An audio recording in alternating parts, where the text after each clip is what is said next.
Hello guys, welcome to environment. आज हम लोग बात करेंगे एक बहुत ही पॉपुलर एक्वाटिक प्लांट जो है फर्न। तो फर्न बहुत सारा वैरायटी में आते हैं, जो जावा फर्न है, नीडल लीफ हो गया, ब्रॉड लीफ हो गया, वीडो लीफ हो गया। तो बहुत सारा फर्न है और वो फर्न हम लोग रखते हैं क्योंकि उसको देखने में भी बहुत अच्छा लगता है। वो ग्रीन होता है, वो टेम्परेचर जो टॉलरेंस कैपेसिटी भी फर्न का बहुत बढ़िया होता है। हम लोग बहुत सारा टैंक है जिसमें नॉर्मल प्लांट यूज़ नहीं कर सकते, लेकिन उसके अंदर हम लोग फर्न जो है वो यूज़ कर सकते हैं और उसका जो बेहतरीन टेक्सचर है, सब कुछ है। तो उसको लेके हम लोगों का बहुत ही फर्न रखने का एक इच्छा होता है और हम लोग फर्न रखते हैं अपना एक्वेरियम के अंदर।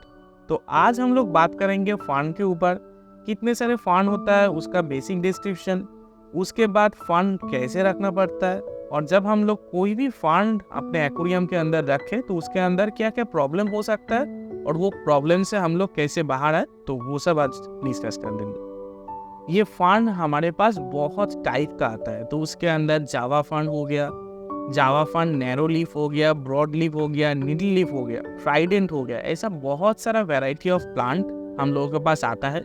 उसका एक एक एप्लीकेशन होता है।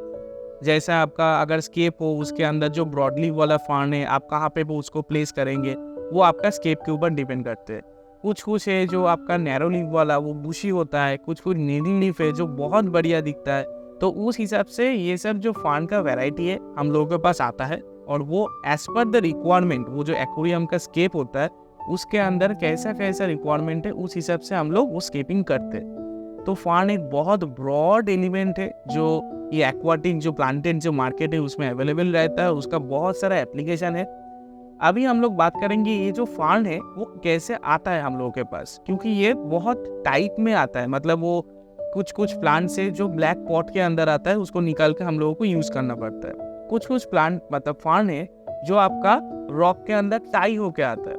कुछ फर्न है जो स्टेनलेस स्टील का जो मेश है उसके अंदर टाई होके आता है। तो इतना सारा वैरायटी में फर्न क्यों आता है?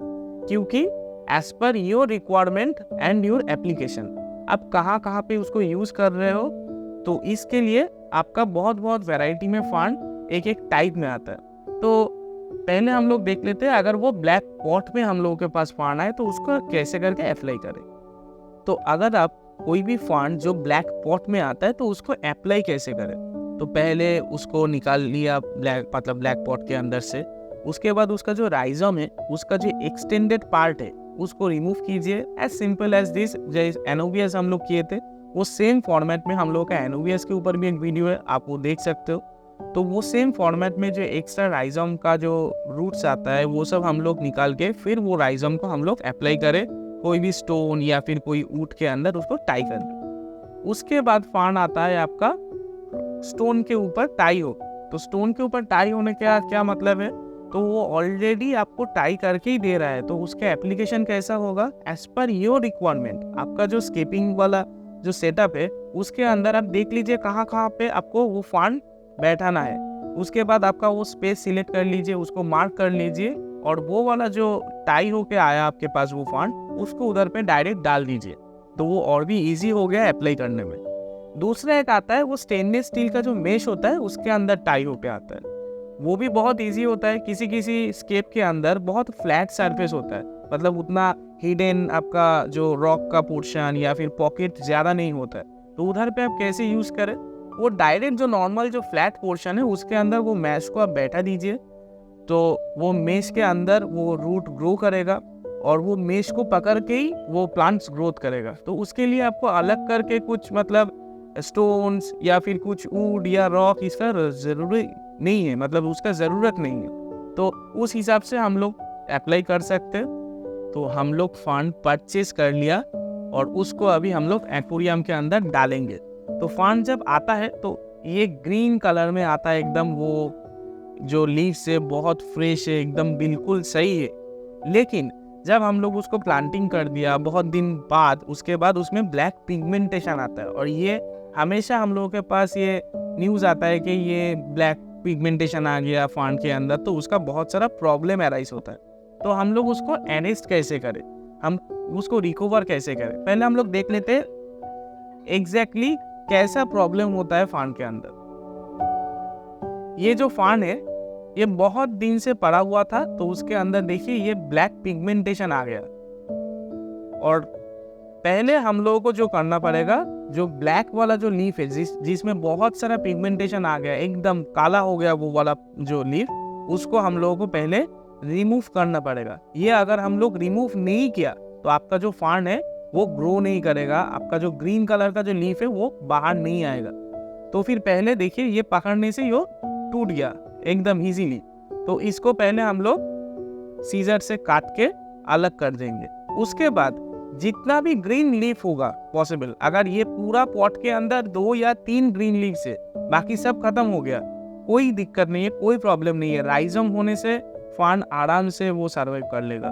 तो वो वाला ग्रीन लीफ छोड़ के बाकी सब जो लीव्स है उसको हम लोग एलिमिनेट कर देंगे, इसके अंदर से ग्रीन लीव्स ही रहेगा। उसके बाद वो राइजोम को हम लोग, अगर कोई हम लोगों के पास स्टोन या फिर कुछ वुड होगा उसके साथ हम लोग टाई अप करेंगे और उसको प्लेस कर देंगे एक्वेरियम के अंदर, तो वो आराम से थोड़ा थोड़ा करके ग्रो होगा।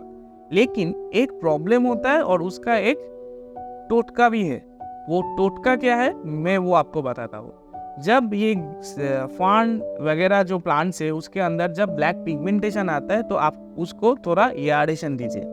एक्वेरियम के अंदर एयर मतलब जितना मैक्सिमम एयर हो सके उसको दीजिए।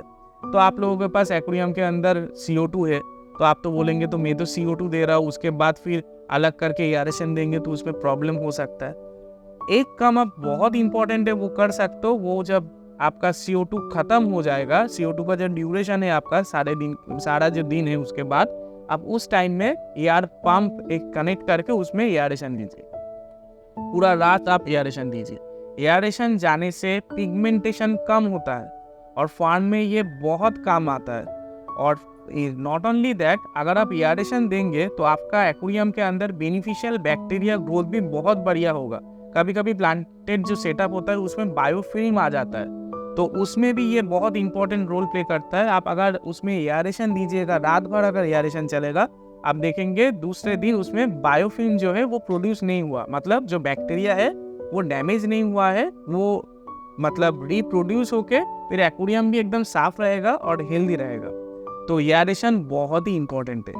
तो ये हो गया, अगर ये ब्लैक पिगमेंटेशन आएगा तो हम लोग एलिमिनेट करके उसको यूज़ करें। फिर भी अगर ब्लैक जो पिगमेंटेशन है वो कंटिन्यू होगा तो हम लोग वो टैंक के अंदर थोड़ा एयरेशन प्रोड्यूस करेंगे, उसमें थोड़ा एयरेशन देंगे, तब आपका जो फार्न है वो बिल्कुल ग्रीन रहेगा, बहुत ही अच्छा रहेगा और उसको आप आराम से एंजॉय कर सकते हो। तो आज हम लोग तो पूरा बात किया फार्न के ऊपर। ऐसा ही दूसरा जब प्लांट्स जितना भी सारा रहता है उसके बारे में भी हम लोग जान लेंगे। और अगर आपको स्पेसिफिक कुछ प्लांट्स के बारे में जानना है या फिर कुछ टिप्स चाहिए तो हम लोग को कमेंट कीजिए। और वीडियो अगर आपको अच्छा लग रहा है तो उसको शेयर कीजिए, कमेंट कीजिए, हम लोगों को फीडबैक दीजिए, तो वो बहुत ही ज़रूरी है। तो दोस्तों, जानकार हॉबीज़ बनने के लिए जुड़े रहे हम लोगों के साथ। धन्यवाद।